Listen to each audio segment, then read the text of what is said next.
You didn't flinch when they laughed.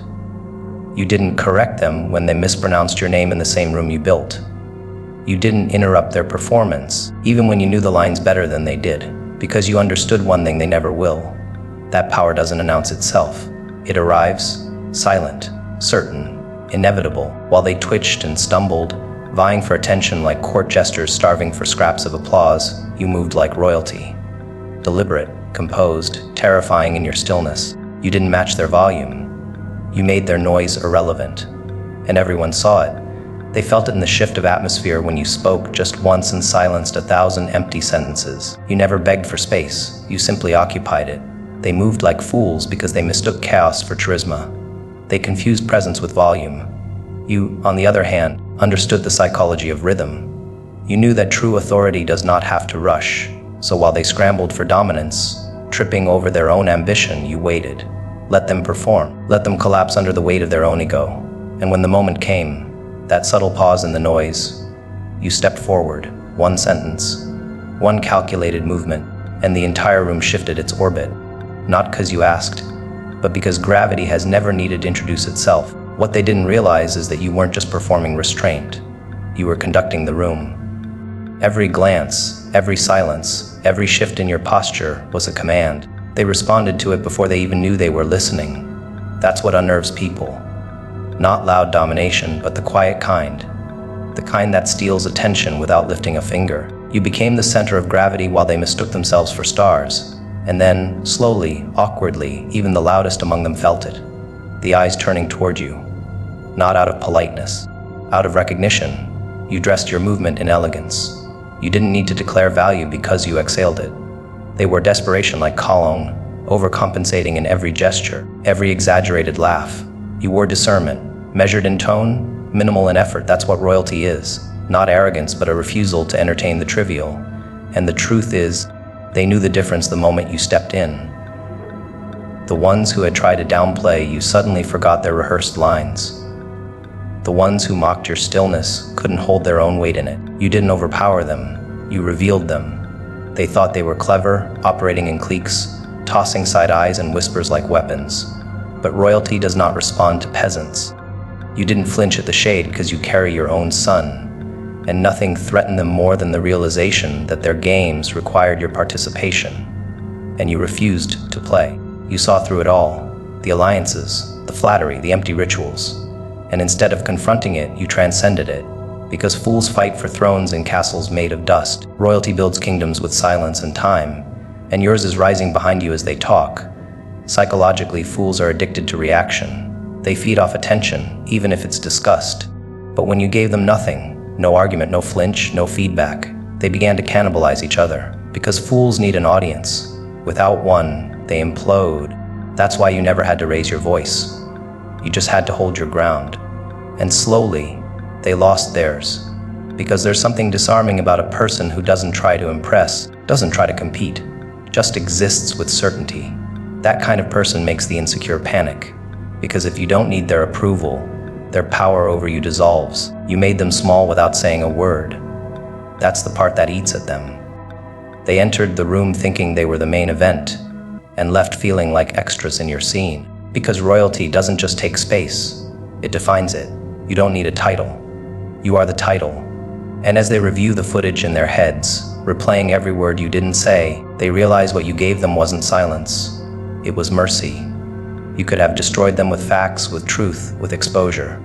But royalty does not lower itself to vindication. It lets reality do the talking. They tried to mimic your elegance after the fact, mimicking your phrases, stealing your poise. But imitation lacks intention, and that's where you stand untouchable, because you didn't build your presence from performance. You built it from principles. Every move you made was born from something they can't counterfeit: self-respect. That's what they felt, though they couldn't name it. That's why they squirmed in your gaze, even when you were smiling. Because your eyes were never just looking. They were measuring, and they came up short. The aftermath is always the most beautiful part. The conversations they have without you, the questions they whisper to each other. Did you see the way they handled that? Why didn't we think of that? Why did everyone listen? And the answer sits heavy in their throats.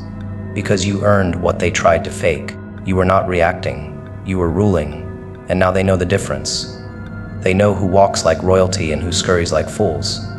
And no matter how they try to rewrite the script, the room remembers what it felt like when you stood up and everything else sat down. You didn't react to the chaos. They did, and now the contrast is permanently etched in everyone's memory. The moment wasn't flash, it was etched. You stood still while the room fractured, while voices cracked and egos splintered. You did not flinch, did not rise to the bait, did not try to explain. You just were. And as others erupted into chaos, you became the calm center, the lighthouse in a storm of their own making. They screamed and clawed at relevance, you watched. And that is the memory that will haunt them, because once you step into storm and don't become part of it, you own it. Echoes linger longer than roars, and they will remember that tonight. You didn't roar. They did, and now they're the noise. You're the story. They can't forget how the energy shifted. When everyone else was gasping, you were breathing. When they were tearing each other apart, you were holding your ground. People paused to observe. You'd become the anomaly, a person who walked into avalanche and didn't slide. That silence around you now, it's the residue of contrast. They taught people to expect a response, but you gave them no response. That's the effect. It's indelible. Because when the storm stops, the calm looks more powerful. And that memory will hum through every quiet room they try to break into. They'll remember the eyes that didn't water during the flood. They'll remember the stance that remained unbowed in the wind, and that memory, it belongs to you forever. They will replay the moment in their silence, recognizing how clearly they failed. Because chaos is generous, it gives clues. It hides fear in volume and masks shame and aggression. People under pressure reveal the traumas they carry. But you revealed none. You showed them what sovereignty looks like under pressure. That's the lesson they carry now, that actual power isn't in volume, but in volume's refusal. In echo's absence. In a person who doesn't take the bait. That silence of yours wasn't emptiness. It was statement, permanently carved into the group's perception of you. The ones who saw you in that moment don't just remember. They recalibrate. They compare every future storm to that night when you didn't move. Psychology tells us the contrast effect is powerful. When people experience extremes, like chaos next to calm, they encode the difference deeply. They will remember your stillness, long after the volume of their chaos fades. You rewrote the scene with absence, not aggression. They, in reaction, destroyed themselves. What they thought could break you backfired, turning into a monument to your resilience. And that monument is personal and public, visible in how people hesitate before dismissing you now. They won't say it aloud, but they feel it. You created a standard for calm and accidentally introduced them to their own chaos in comparison. They will chase quiet. You are quiet. That contrast is yours. The fallout isn't just verbal.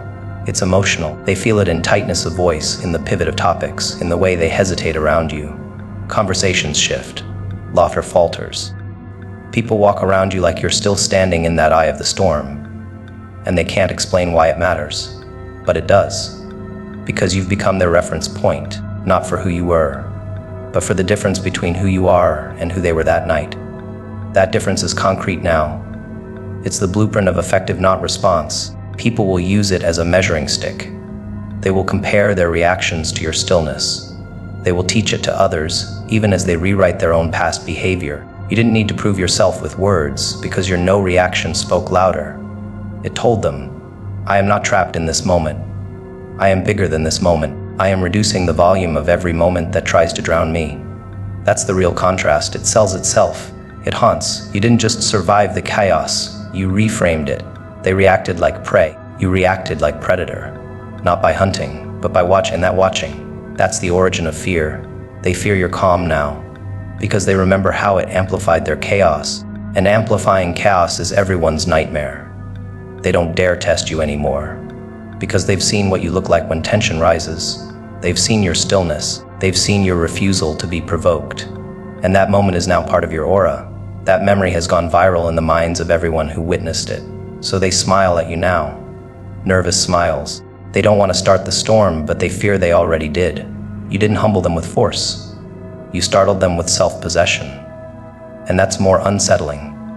When the storm comes, they'll remember who stands rock still inside it. And that memory will make them falter long before you ever speak again. Legend isn't built on words. It's built on presence during extremes. You anchored not with speeches, but with silence. You didn't need to explain that calm, your calm explained the storm. Everyone saw it. Now it belongs to your history.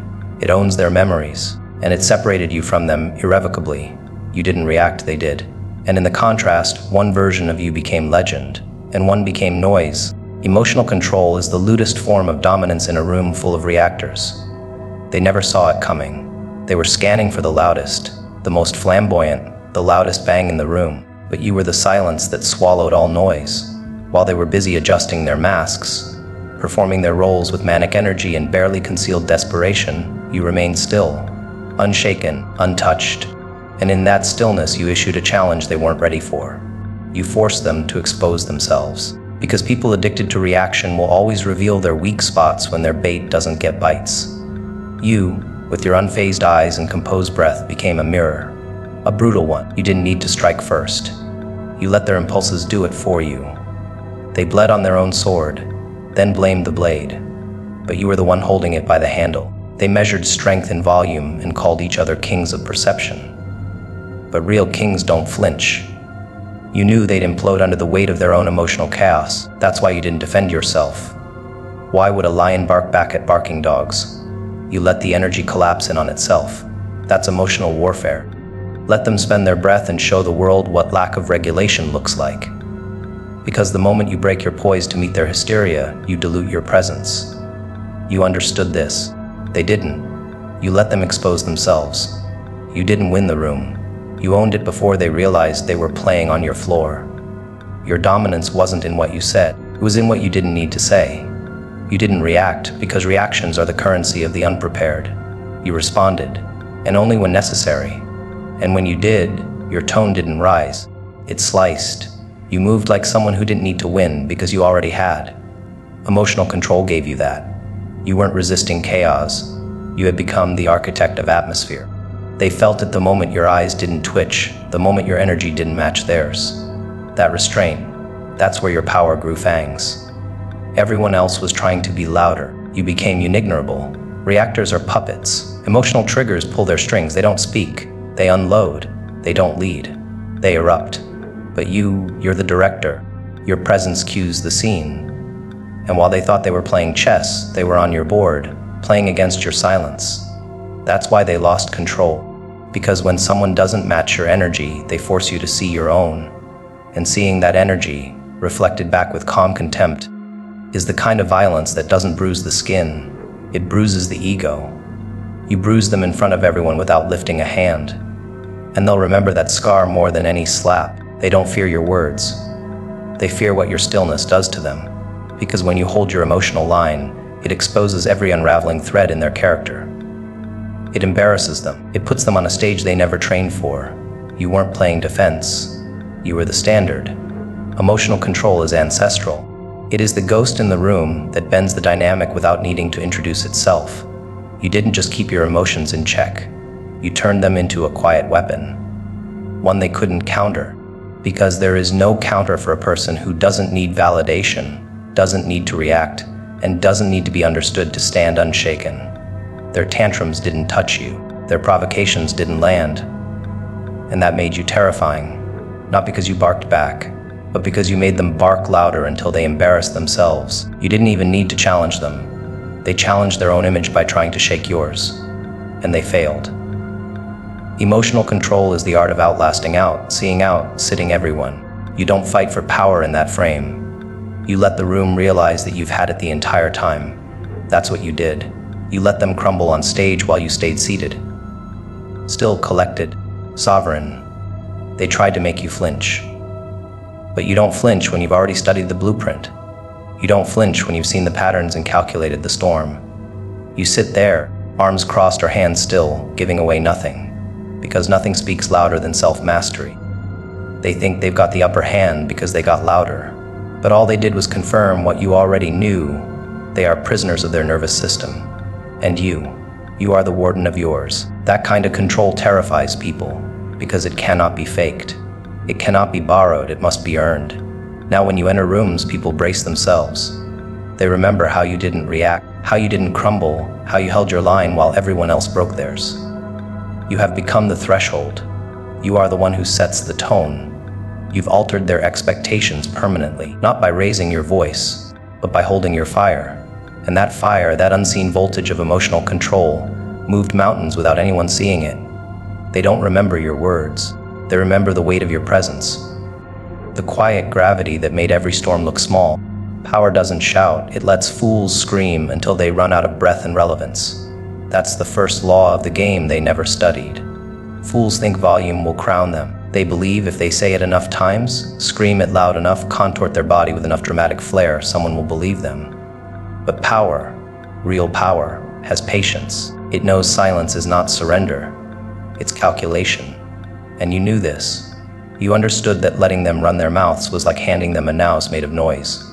You didn't need to argue. You let time do what time always does, reveal.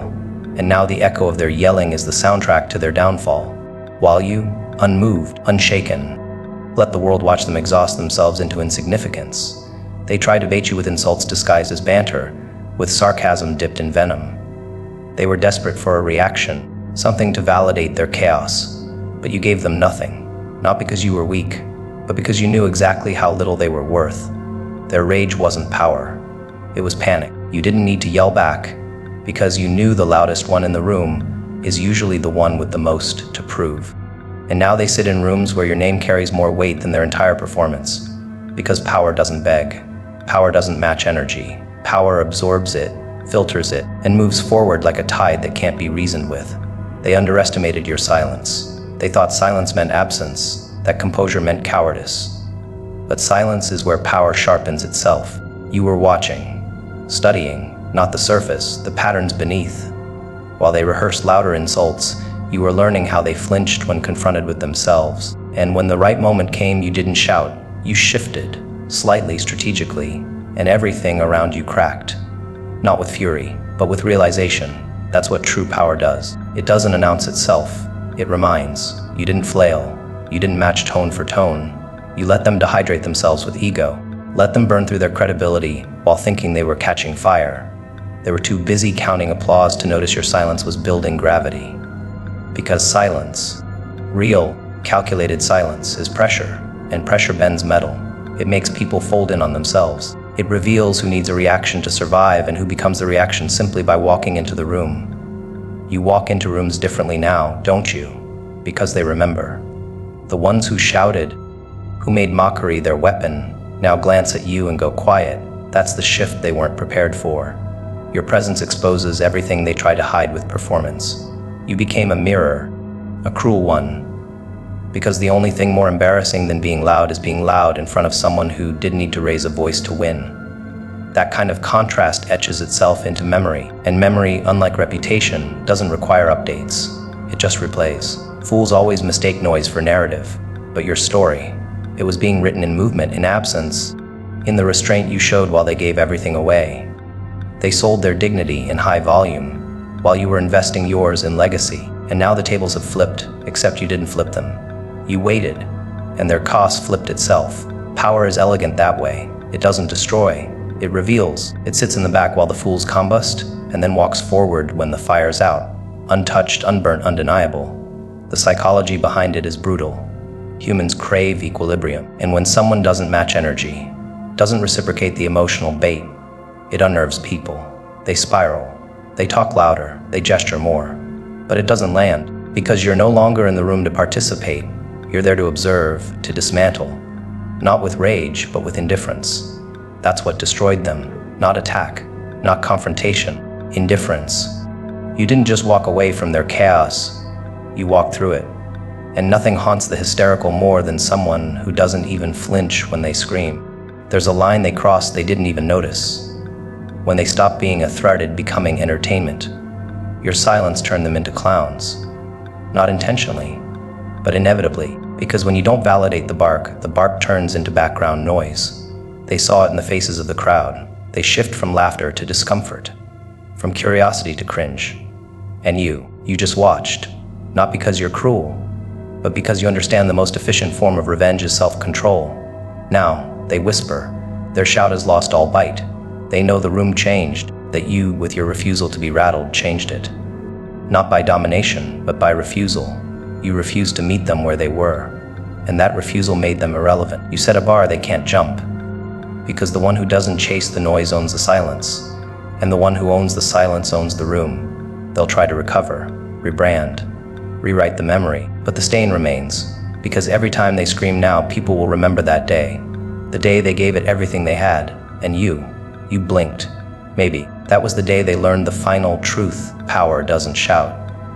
It lets fools scream until the only thing they destroy is themselves. Your suffering was their entertainment, until your silence became the sermon that buried them. They gathered around your collapse like vultures around a dying animal, eager for the twitch, the breakdown, the emotional unraveling that would prove their superiority. They drank your agony like wine, passively, poetically, and with a smirk. Pain made you a spectacle. Every mistake, every crack, every failed attempt at peace was fuel for their commentary. But what they failed to see was the architecture forming beneath your breakdown. While they giggled at your grief, you were becoming something they couldn't conceptualize, a monument built out of mourning. They watched you bleed, and they took it as proof that you were beneath them. What they didn't realize was that you were learning the terrain of your own hell, memorizing every shadow, naming every demon, and when you finally fell silent, it wasn't surrender, it was construction. That quiet, that wasn't defeat. That was the preparation of something biblical. They mistook your silence for emptiness, never realizing it was a vault. You weren't quiet because you had nothing to say. You were quiet because what you were becoming didn't need to be explained. While they crafted group chats around your pain, you crafted a new identity from the bones they left you in. Their laughter was loud, but your rebirth was louder in the places it counted. You became your own resurrection, and when you returned, you didn't return as a victim or a warning. You returned as a sermon carved in flesh. You didn't need to yell, you didn't need to call out names, you just were. And that was enough, because the version of you that once cried for justice now radiated it. They no longer heard your pleas, they felt your presence. And the silence they used to mock, it became a mirror they could no longer stand to face. There's something terrifying about someone who survives what was designed to break them and says nothing. They expect noise, outbursts, tantrums. They expect the fallen to scream for mercy. You didn't. You gave them nothing, and that nothing became everything. Because it forced them to sit with themselves, with their cruelty, with the echoes of the things they said when they thought you were too far gone to matter. Your silence suffocated their selfhood. Every time you walked into a room with your head unbowed, it was a sermon without a single verse, a living contradiction to the story they told about you. And now, they flinch at your composure, because you've become a reminder of their miscalculation. You were the entertainment, until the screen shattered and the audience realized the horror was their own reflection. That's the twist they never anticipated. You weren't the broken one. You were the plot they couldn't kill. They used to provoke you just to see the flicker of fire in your eyes, so they could call it madness. They wanted the explosion, the loss of control, because when someone breaks, it justifies the abuse. It gives the abuser moral ground. You robbed them of that. You didn't explode. You evolved. Slowly. Quietly, strategically. You studied the anatomy of your pain while they joked about your downfall, and now they sit confused, wondering how someone they buried learned how to breathe underground. But you didn't just breathe, you planted something, grew something, and when you rose, you did it with roots they couldn't tear out. You weren't supposed to survive. That was the unspoken agreement, but you did, and now they avoid your eyes, because those eyes carry scripture, testimony. And every glance you give them now says, I remember everything, and I owe you nothing.